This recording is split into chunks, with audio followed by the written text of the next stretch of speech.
Hi, I'm Alicia Abendroth, and this is Tridge Agri-insider, your Agri-Food for Thought podcast where we talk about anything and everything agri-food supply chain, brought to you by Tridge.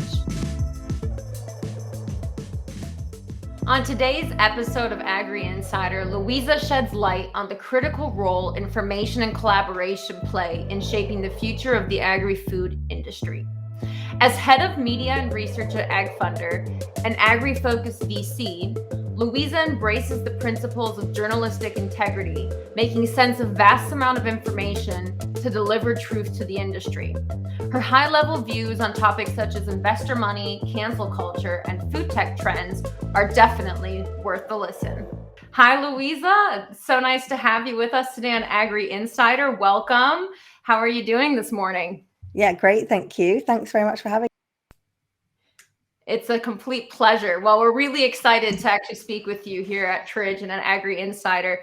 You have an extremely interesting background and a pretty cool couple of projects you're working on, which we're going to get into a little bit later. So I thought just to get going and to start, maybe just tell us a bit about yourself, who you are, what makes you Louisa, and what you do. So I am a financial journalist by background. I won't tell you how many years because that will show my age, but I turned my attention to agriculture investment 10 years ago now.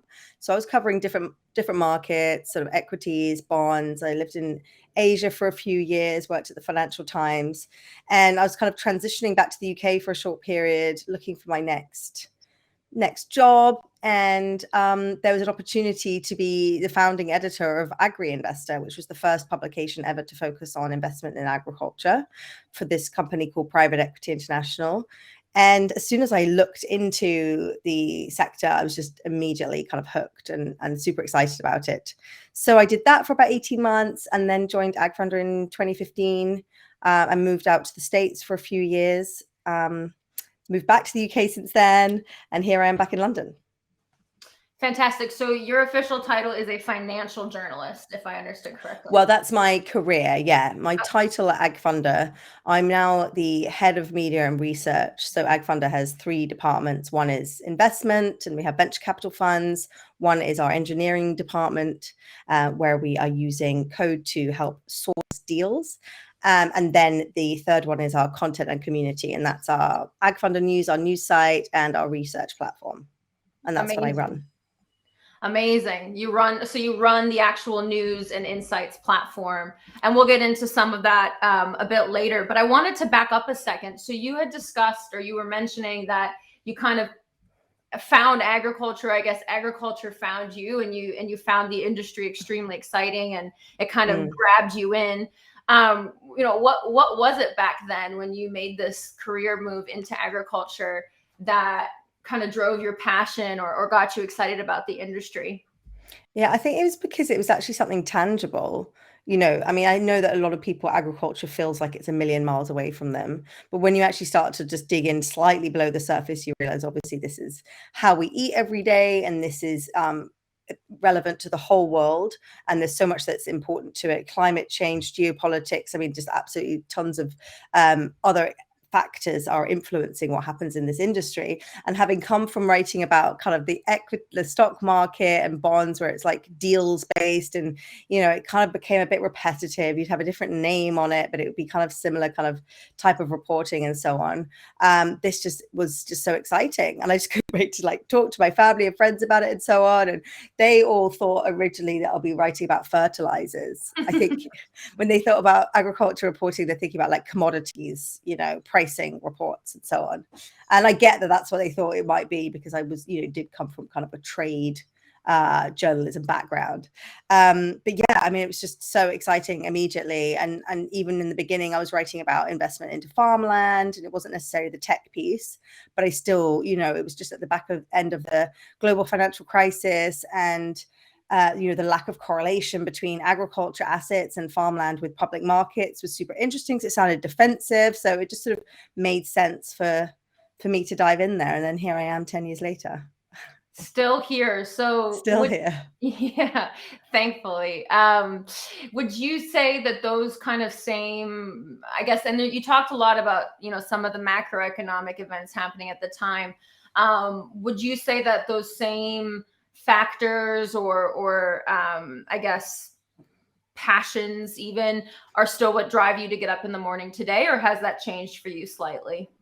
Oh, I mean, definitely. I mean, every day is a learning day. What's, about with food and agriculture, I think it's impossible to be an expert in this space, because not only is it hugely different depending where you are in the world, there are multiple different crop types, multiple different things that are being produced, multiple different processes. I mean, the science behind everything is completely different. So you could be an expert in corn, but absolutely not be an expert in wheat. Or, that's just two crops. So I feel like I'm learning all the time, which is fantastic. But then that's just on the agriculture side.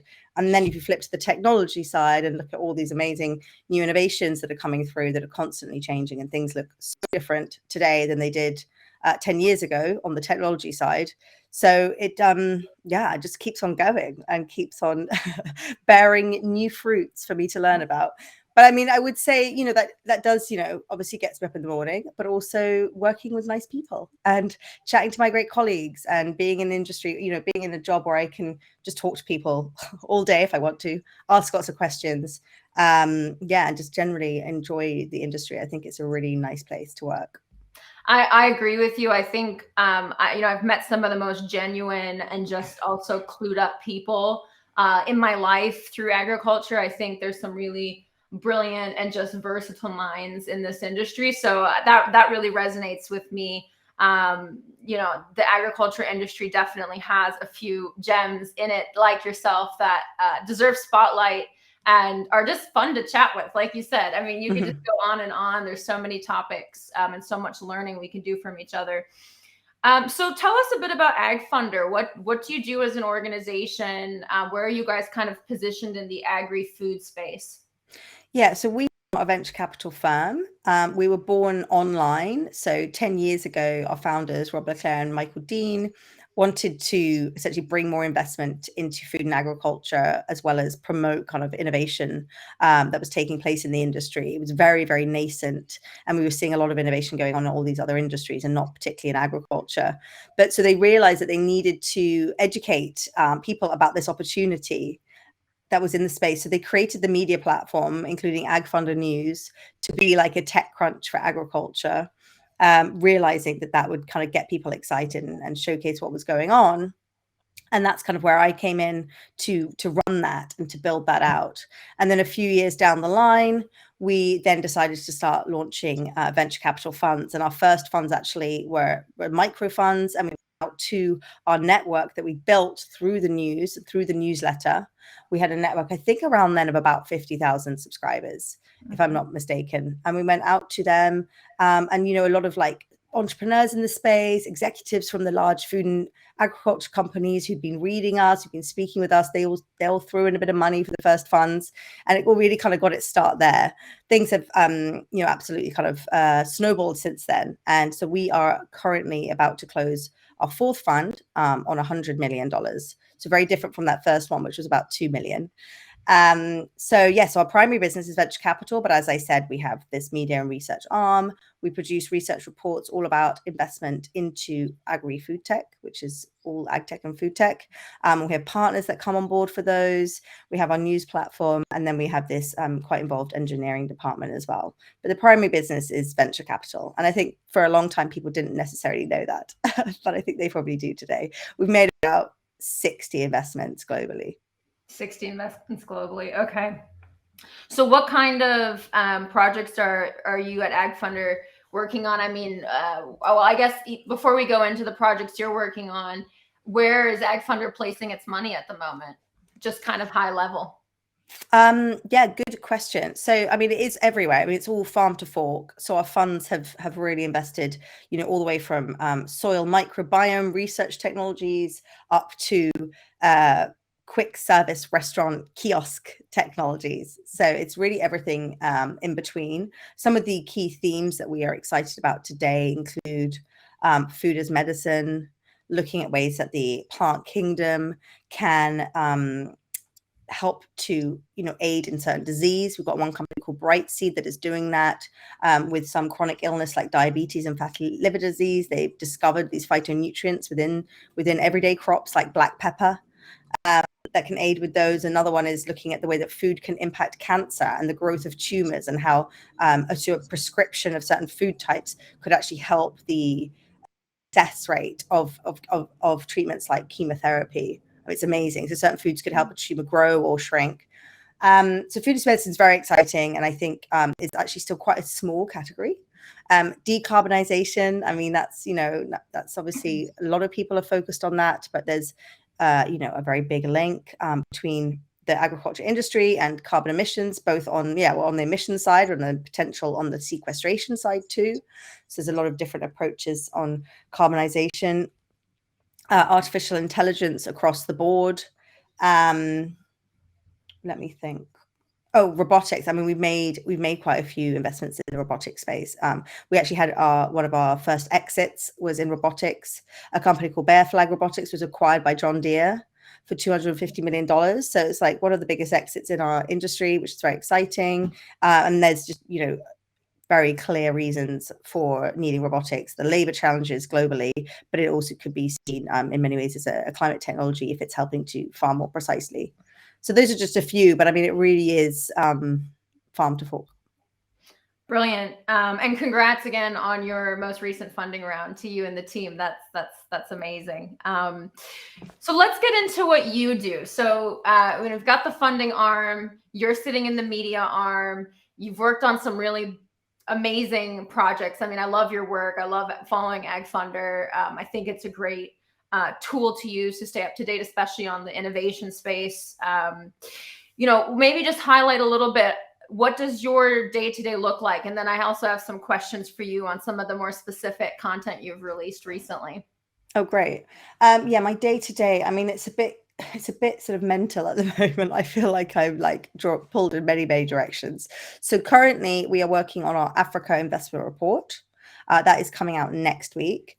And so we dig into our database. We look at all the investments that went into across the African continent last year and the first half of this year, and pull out some trends that we can see in terms of where investors are placing bets or where they're not placing bets. So I'm currently trying to finalize that report, looking at the content, approving the graphics, and checking all the data and so on. And then working on a new project for us, which is a partnership with INSEAD, the European Business School, and AgroHub, which is a data platform out of Ukraine. And we are putting together the first ever food and agriculture focused leadership program with INSEAD. It's called the Future Food and Agriculture Leadership Program. And that's going to take place next month in France at INSEAD on the campus. It's a 3-day program. And we're also doing an online webinar as part of that as well. So I've been working on kind of that, attendees coming to that, working on the programming for the webinar. We're not really an events business, but, we do have some quite actions. So that's looking quite exciting. Then there's also the day-to-day running of the news site, which I'm the editor of.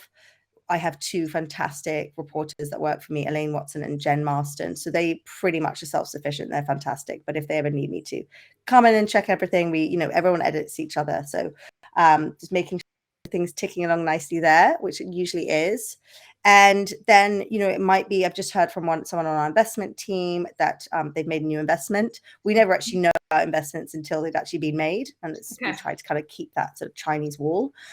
So we just found out about new investments. So that will be, might help the company that has closed the round, help them with their press release. Obviously, we have that expertise. So we can help them to do that. We will also want to write an article about them on AgFunder News. So yeah, that's a little sampling of what I'm working on today. Thank you for that. No, those are all really exciting projects. Your investment reports are really good. I don't know who does your graphics as well, but that's Katie. Yes, Katie's amazing, our designer. Yeah, they're just so easy to digest, because I think sometimes when you hear the word investment report, you go, "Oh no, it's gonna be." I know, yawn fest. Yeah. Right.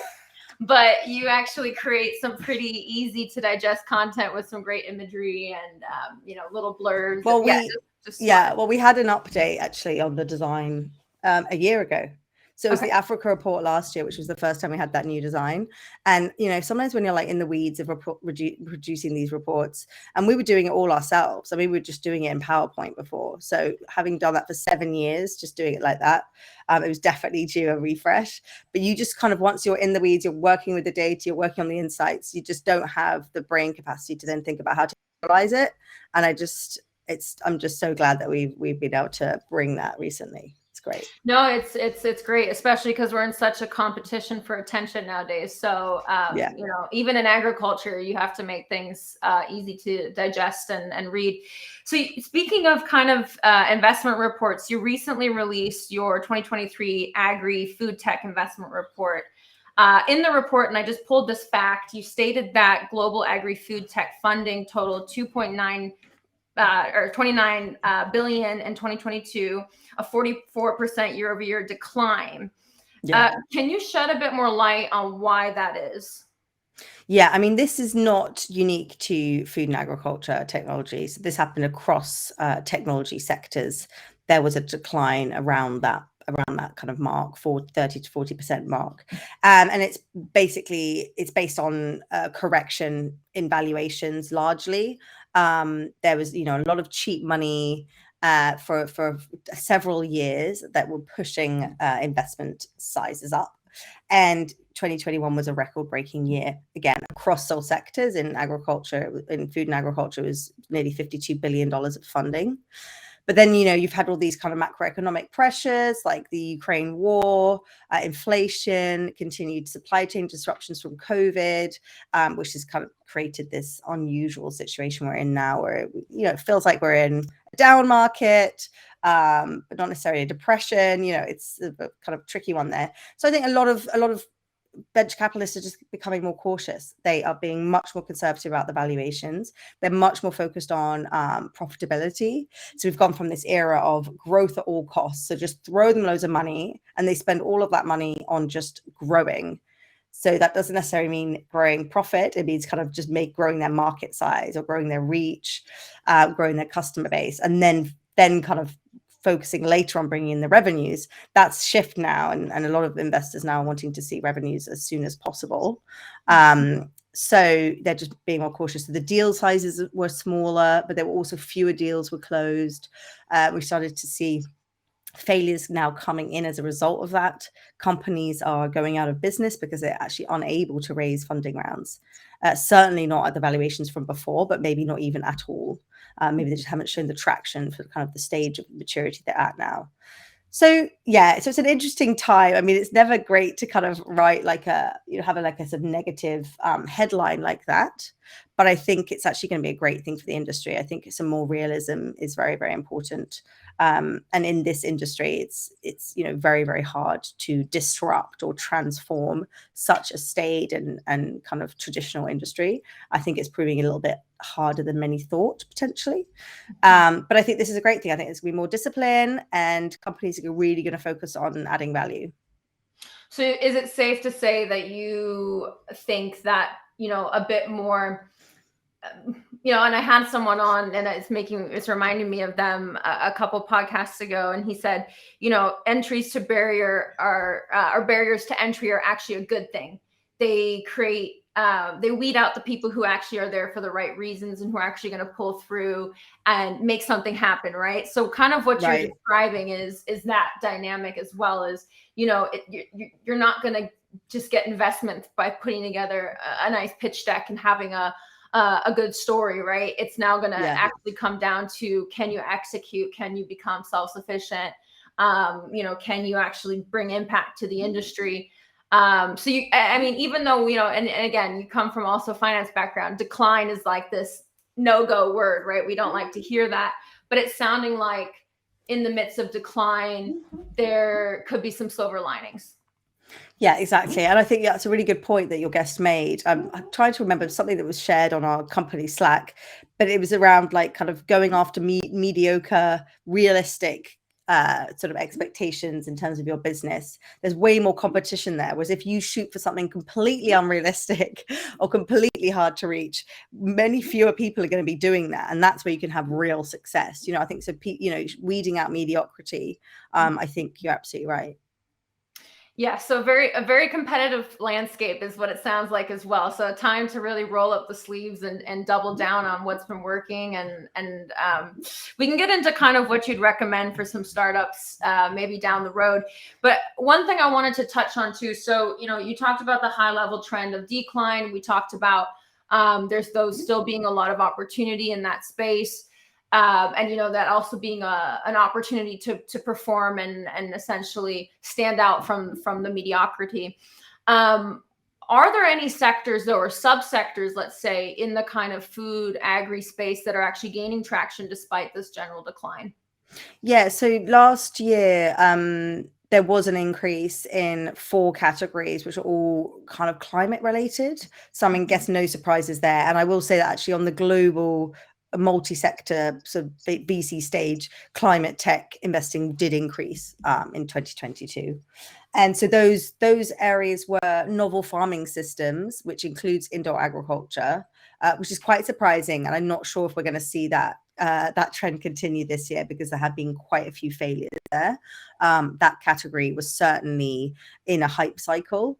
But bioenergy and biomaterials, I think biomaterials is super interesting and exciting when you think, if you're into fashion, because there's a lot of new materials that are being developed on the fashion side, which is very exciting. Then ag biotech, I mean, this is a very broad category that includes technologies around seeds, gene editing, but also biologicals, alternatives to synthetic pesticides and fertilizers, which is really gaining traction. And what's interesting there is that it's not just about the promise of those technologies. You're actually seeing that translating into people using them on the field, which has taken some years to happen. But I read something recently about some very interesting results from one of the leaders in that space, Pivot Bio. And I do think that they are actually getting onto acreage in real terms, because often you hear these startups sort of kind of pitch their kind of progress, and it's the way they kind of caveat these numbers is that we have so many farmers in our network, but it doesn't mean it's actually like being used on the farm. So it sounds like, anyway, these kind of biological tools are actually now starting to be used with some effect. And then farm management software, sensing, and IoT. So that's basically digital agriculture, and that's been one of the first sort of ag tech categories out there, which is using sensors and data insights to help farmers farm more efficiently. You could put it into kind of the precision agriculture category. But again, that's climate related, because it can help them to potentially utilize less water, utilize less fertilizer, and so on. You can do variable rate mapping and so on. So those categories had an increase in investment. I mean, it'd be interesting to see if that continues this year, and if they have, proven to be kind of defensive. But I think that sort of climate angle for food and agriculture, amazingly, it's just sort of coming through, and people are realizing that connection. Yeah, and in fact, I mean, I would say one thing I've noticed in my own circles in the last year or so, there's definitely been a climate hype. In fact, I was speaking to a gentleman who's in the VC space, and he said I mean, you almost have to have this climate narrative in your company portfolio today. There has to be something that you're doing that's actually helping impact the environment in a positive way. And I think you've seen a lot of marketing campaigns shift in this direction. You're seeing many more people trying to integrate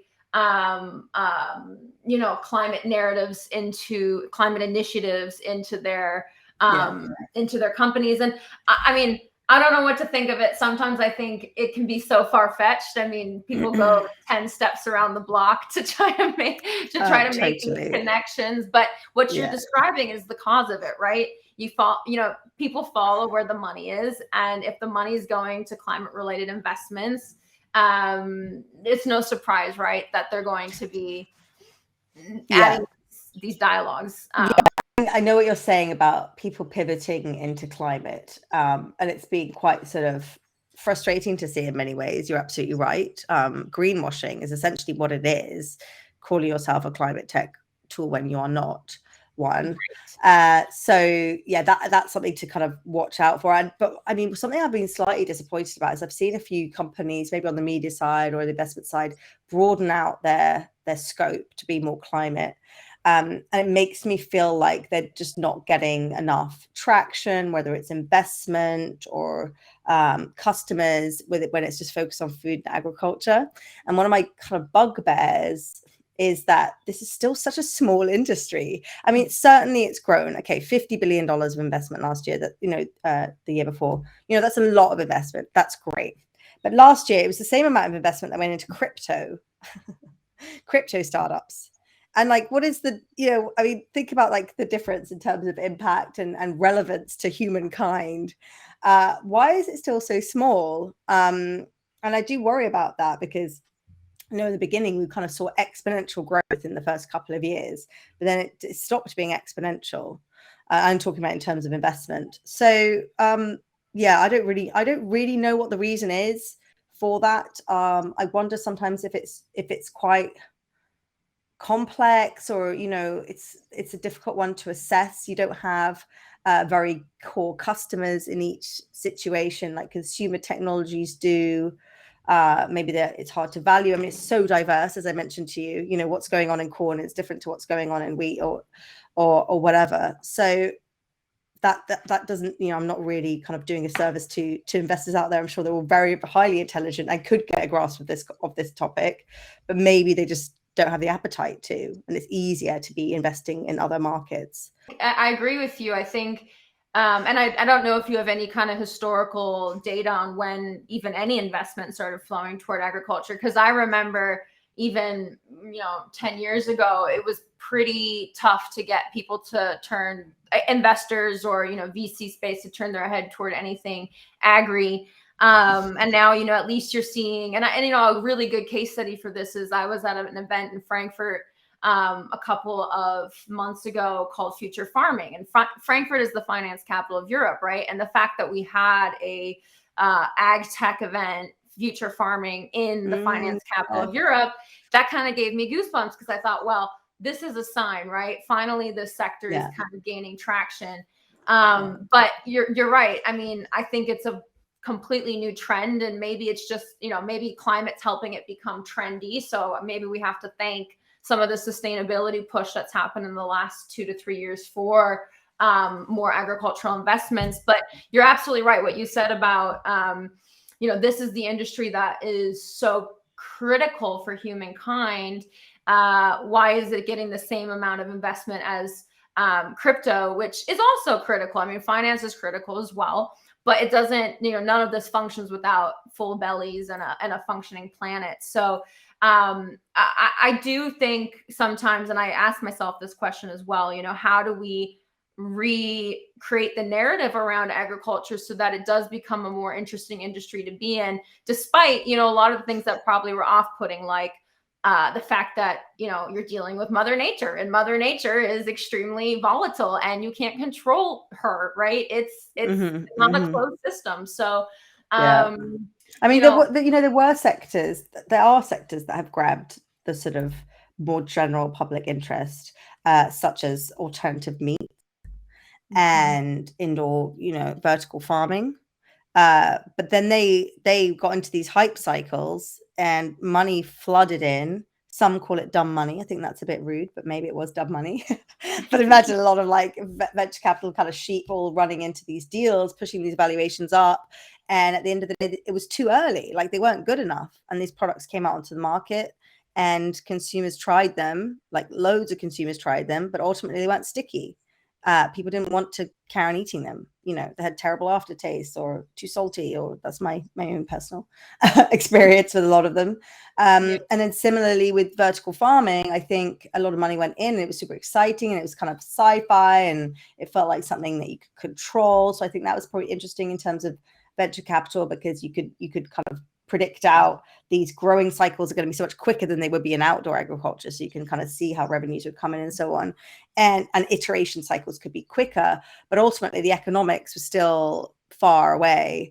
Energy prices were so high, and it was very hard it's very hard to be a farming business. I mean, you hear of some catastrophes in some of these vertical farms with outbreaks of pests or other types of crop disease and so on, from contamination. So those did get people excited. And usually when I tell people what I do, who aren't in my industry, I will talk about those things, because then they'll be like, oh, cool, because they've heard about it and it sounds like a climate tech thing. I'm probably not going to tell them about like the soil microbe research tools out there, because get them as excited.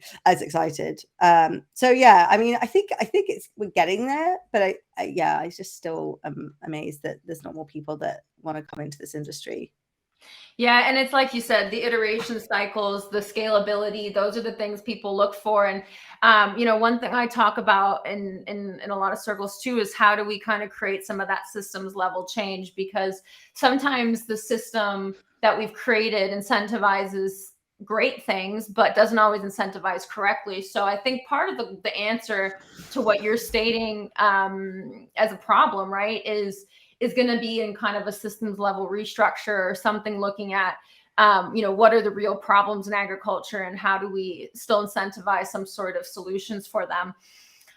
So you actually wrote an article kind of about this complexity in the ag tech space, in the kind of modern agri-food space today. It's called Letter from the Great Food Fight, which is a great title, by the way. And it highlights a lot of these absurd dynamics we're speaking about today, right? Which is kind of these complexities and the incentives behind making certain decisions, and everyone coming to the table with their own opinions, and almost like, well, you said it, right? A food fight of throwing their elbows out or throwing their lunch meat at the competitors, right? So right.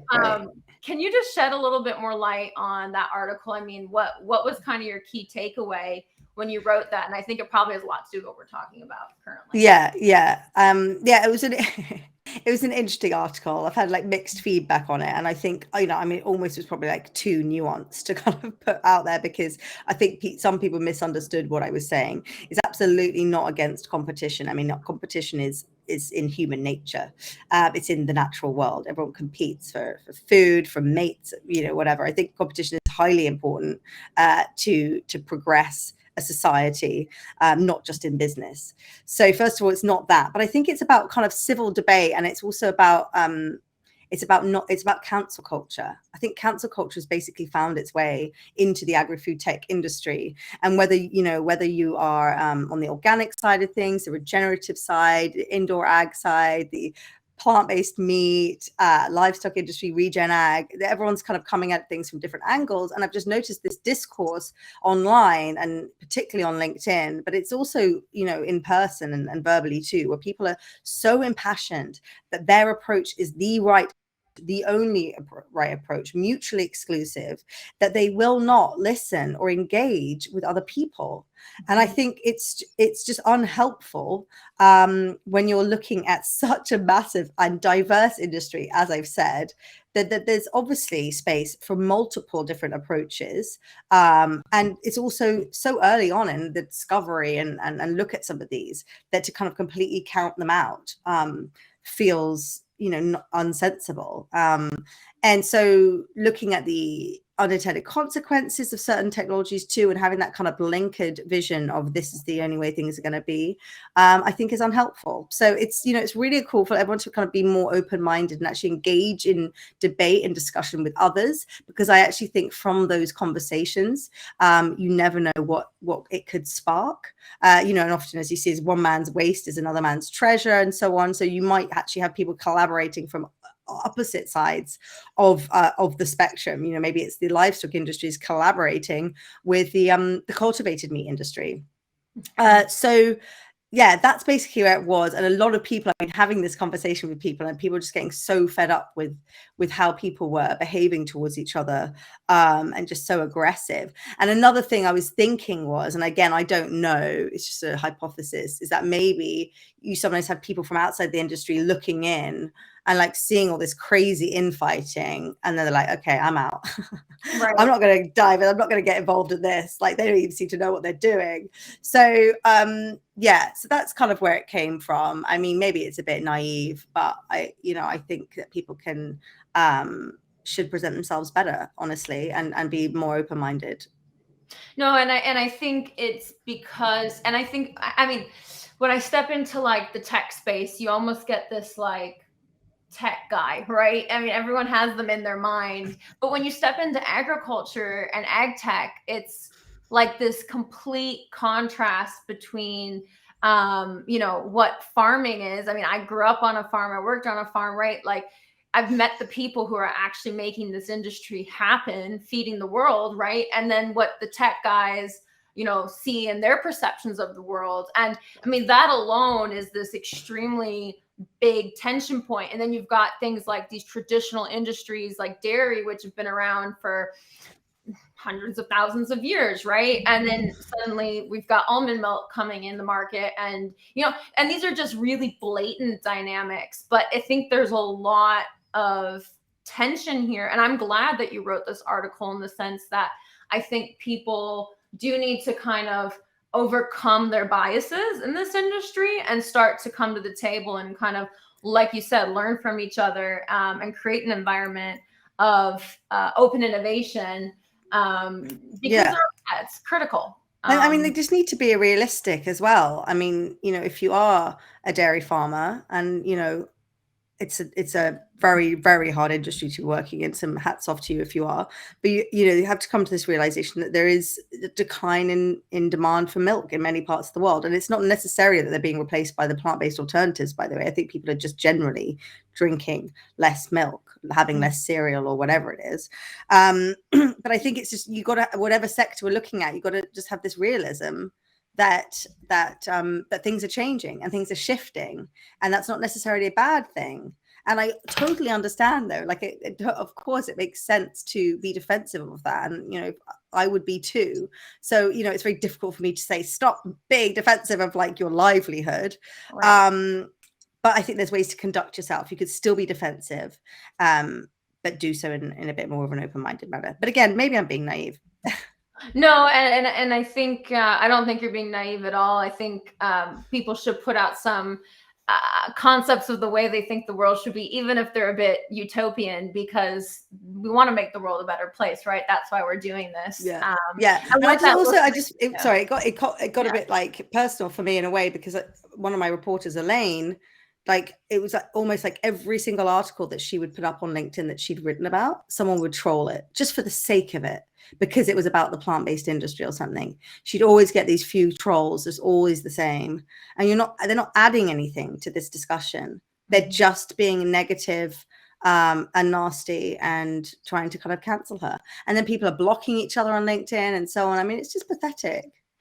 It's pathetic. And I think, like you said, cancel culture is one of the scariest things in our time, because it's not far from censorship in some ways, right? I mean, that line can be blurred pretty quickly. Well, you get nervous to write anything. I mean, I get nervous anytime to write an op-ed on whatever topic. I mean, this one I was definitely nervous about, but anything, you're worried about what you're going to say, because someone might come at you. And because agriculture is so complicated, you worry that you're going to sound stupid and say something in, like, you phrase something wrongly. And I have to say, sometimes I think that the farming community has not been helpful here, because, you very much, if you're not you're not a farmer, in the club, you feel kind of silly saying things about growing seasons, or I don't know what it is, like applications of this. I'm like, oh my God, have I said it in the right way?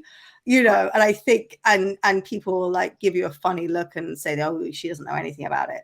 And I think that's unhelpful too. Like, we need to be, welcoming across the whole thing, and help educate people on this. There's a ton of prejudice in this industry. I mean, there's people who've been doing or been in agriculture, multi-generational businesses that, still poo-poo the thought of getting a higher education to be in this business, right? And I think that there's so much reshaping and rethinking about the way agriculture looks. I mean, a discussion I used to have with my dad was, the modern farmer won't be that guy who's just, in the dirt with a shovel. In fact, they're not anymore. I just saw a picture on my LinkedIn before this call of the inside of a modern cab, right? Modern tractor cab. I mean, it looks like a pilot cab basically. Now it's just decked out with electronics and this and that, and the future is going to be the guy with the iPad, right?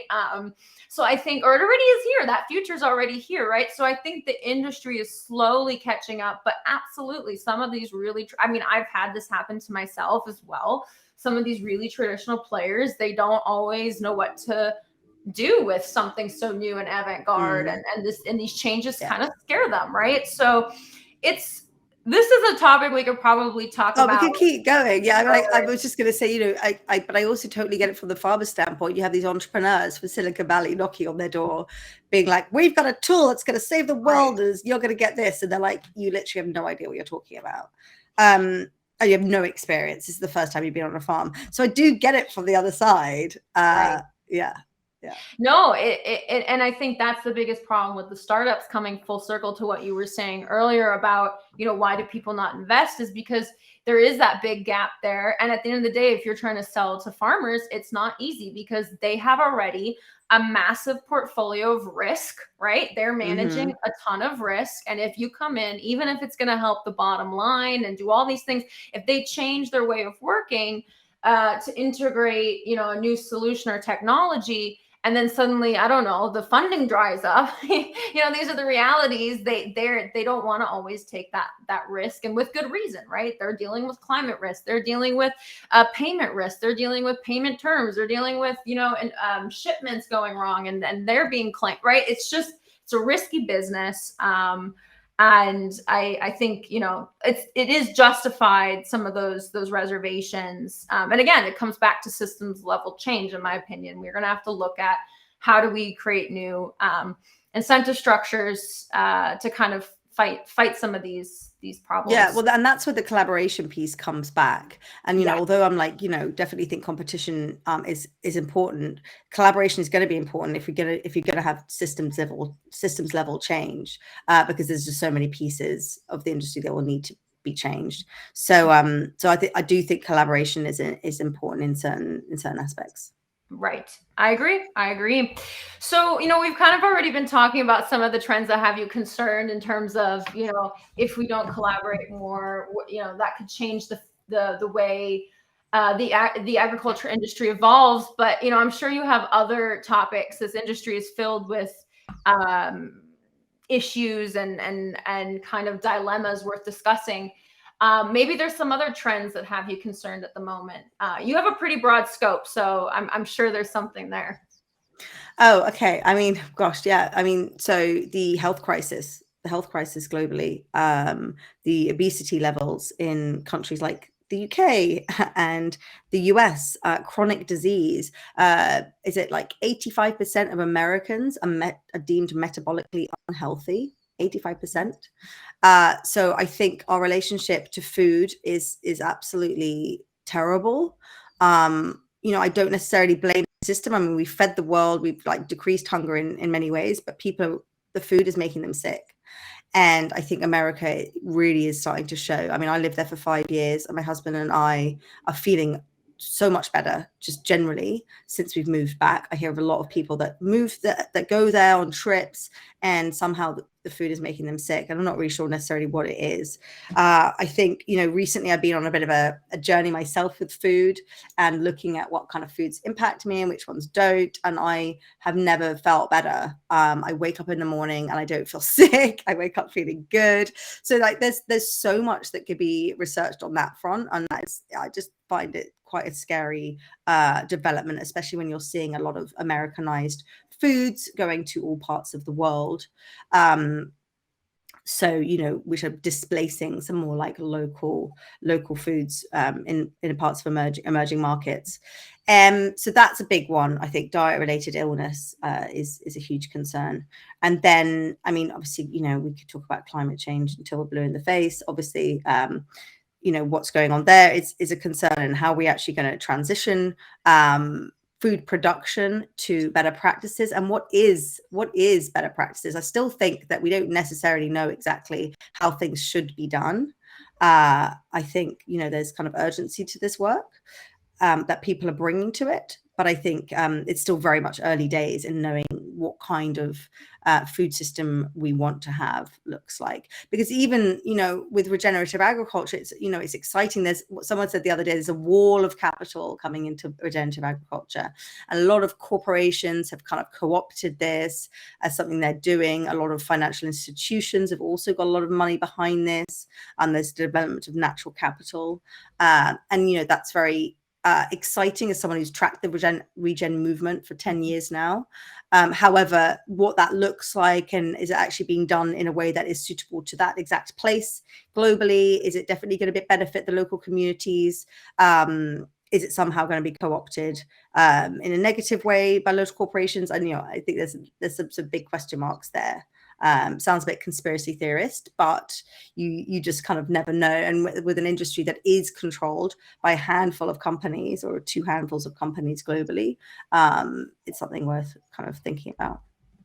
Yeah, and it is hard to weed through the vast amount of information. I mean, I'm equally very invested in this industry, very passionate about this industry and research it a lot. But I do struggle also to say, okay, well, we know we need some sort of change, right, for the planet, for soil health, for the environment, right? But what does that change look like, and how much is this narrative controlled by the big corporations, and how much of it is real, right? And kind of, are the proposed changes really what would create the largest impact? I mean, I just watched a documentary called Seaspiracy, which I won't go into because, again, that's also could be considered conspiracy. But they talked about how everyone was obsessed with straws, right? The plastic straw. And we all wanted to ban straws, or we did, really, right? Like, I can't get a plastic straw anymore at McDonald's. I have to have a paper straw, which is fine. But this guy basically uncovered and said straws are like 0.001% of sea plastic pollution. The real problem is fishermen just throwing their nets when they're done into the ocean, and them just being there and trapping these poor turtles and whatnot. And he kind of highlights all this, but again, that though is completely covered up by big industry. They don't showcase.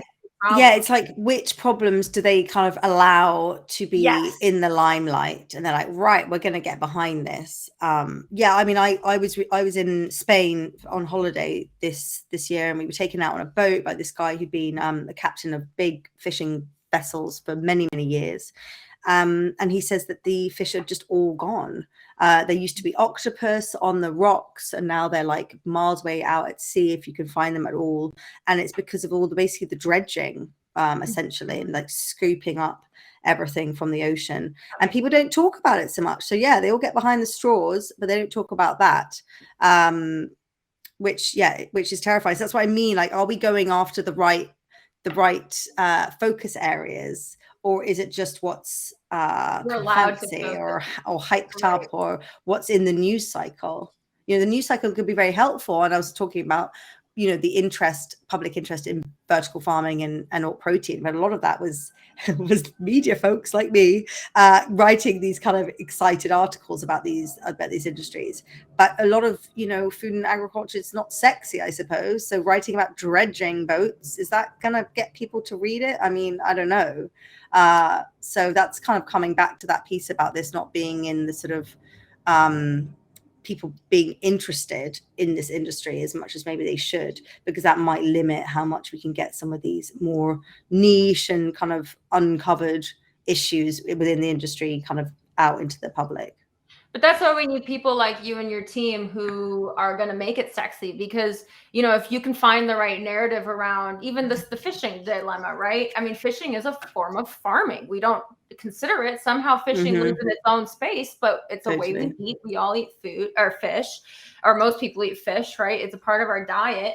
But it's about creating a narrative that speaks to the average consumer. I mean, killing dolphins, that's extremely sad, right? That should speak to a lot of people. And I think it's finding that also in traditional agriculture, around different policies and things as well, to kind of create the right narrative, but also to create it with the right intention. Because one thing you see too is, people will create this narrative about, let's say, animal husbandry, right? And it can completely, though, take an industry into a direction that it actually wasn't meant to go. And suddenly you're overregulated and you're no longer being able to produce. And suddenly all these, dairy farms are having to shut down due to new animal regulations, which we're seeing in Germany, by the way, that make them no longer profitable, right? So it's this kind of using the voice that you have to make the changes that are going to have the right impact. And I think that's a lot of responsibility for you when I'm saying it out loud. Well, thanks for that. Yeah, thank you for that. But I do hope kind of that I know that we have spurred people to come into this sector by reading AgFunder news and so on, and I hope that continues. But you're right, maybe we need to do a better job of actually unearthing some of these challenges that are not being addressed, for innovators to come and try and build solutions on. And I'm a techno optimist, and I am generally an optimistic person, and I think that these challenges are solvable. Just hoping that people are actually working on the right ones. Right. So how do you, you're dealing with data and information all day, you're writing these reports, you're putting yourself out there. But how do you kind of combat misinformation? Because I'm curious, even from my own research, right? How do I know what is corporate limelight, what is real, what is not? How do you kind of fact check? Yeah, it's tough. You're right. Especially dealing with kind of corporate PR machines. But we always get on the phone with people. It's very, very important to be speaking with people. I think one of the issues in journalism, or churnalism, as it's starting to be in many senses, is that people are just rewriting press releases essentially and putting that out as news. So everything needs to be kind of verified and confirmed and spoken with the company. We're lucky because we are industry experts, as it were. We have many different contacts in the space. So if anything seems like it doesn't sound quite right, we've got so many people we can sense check within our team, but then outside of our team too. So I think making sure that you are well acquainted with experts in your industry and people that you can go to kind of verify facts or ideas, I think that's really important. And then readers just need to be, cautious. I don't like to put the kind of responsibility on them, but I think there's just, news is cheap. There's so much of it out there. I think readers just really need to be thinking about, does the publication they're reading kind of align with their values, or do they know of the writers or the reporters? Have they got a good reputation? That's a lot of work, but I think people start to get their preferences for that. So yeah, it's tricky. I wonder how things are going to play out with ChatGPT, because essentially, you can get an article written with it and it will use sources from the internet. I know certainly when I've done any research on it, it's great, can be great as a starting point, but absolutely needs to be verified, because there could be all sorts of nonsense that's been pulled from like various articles or information sources on the internet. One thing I really like that you said, and I think we shouldn't skim over it, is I pick up the phone and I just talk to the people behind the information, right? And I think that really resonates with me, because I think we live in such an era now where we sit in front of our screens and we consume what's on our screens. But what we forget nowadays, and I see this with the younger generation, is there's actually real people behind these screens, and building those real relationships, actually hearing their anecdotes, hearing the problems and the way they see the world, we will respond differently, right? And that plays back into what we talked about earlier, cancel culture even, right? It's easy to cancel someone behind the keyboard warrior, but if you meet that person, you hear, why are you making this decision for your cows? Why are you making this decision, right? Yeah. And you can smell BS. I probably don't smell it as much as others, because I'm generally sort of quite an innocent till proven guilty kind of person, which is not great for a journalist probably. But I know that my colleagues Elaine and Jen are super hot on that sort of thing. And if you speak with someone, you can absolutely kind of get to the bottom of a matter much more easily than over email or in text. And yes, again, you're absolutely right on the cancel culture thing. Just writing someone back, you don't know who they are. So that would be actually that should have been one of my key kind of calling points for the articles. Engage with people, actually speak with them, ask them questions. Don't just outright deny what they're saying. All right. Well, what are some final words you would kind of give the audience? You've had an amazing career in this industry. You've really kind of grown, I think, as a person in this industry. You've made some right career decisions. I think being in this space, not everyone is even brave enough to be here. I'll be honest with you, Louisa, when you were talking about the kind of putting yourself out there, I had this moment when I decided to do this podcast where I woke up at night and I was like, oh my gosh, what have I done? What are people? I'm going to get so much trolling and negative That's why I haven't touched Twitter yet, or X now, right? I'm like, maybe I should just give it some time, just because it's tough to put yourself out there, and it's tough, like you said, everyone has their own opinion. They're coming from their own standpoints. It's tough to put yourself out there and kind of open yourself to that scruple. Yeah. Well, in the early days, actually, everyone was so welcoming because no one had called them up. No one was interested in what they were doing. Like the investment funds, I remember he called up in the early days. They were like, what? You want to write an article about us? So everyone was super welcoming and it was really nice. And in the early days, it was all kind of high fives all around. Whoa, what awesome. What are you doing in food and agriculture? Oh, awesome. I'm doing this and yada, yada. So it's only recently that it's become this kind of food fight battle. But I would just say, thanks to everyone that's read an article on AgFunder News, that's downloaded a report. We do it for you and we hope it's still useful. And I also just love getting feedback. I mean, the more that people can say, this is absolute nonsense, Louisa, the better, and then we can make sure we do a better job next time. So I do love feedback, love engaging with everyone. And it's just been a wild ride and long may it continue. So maybe you could just highlight where people can connect with you, where they can find you. So agfundernews.com is the news site. We have a newsletter which goes out every Thursday that you should sign up to.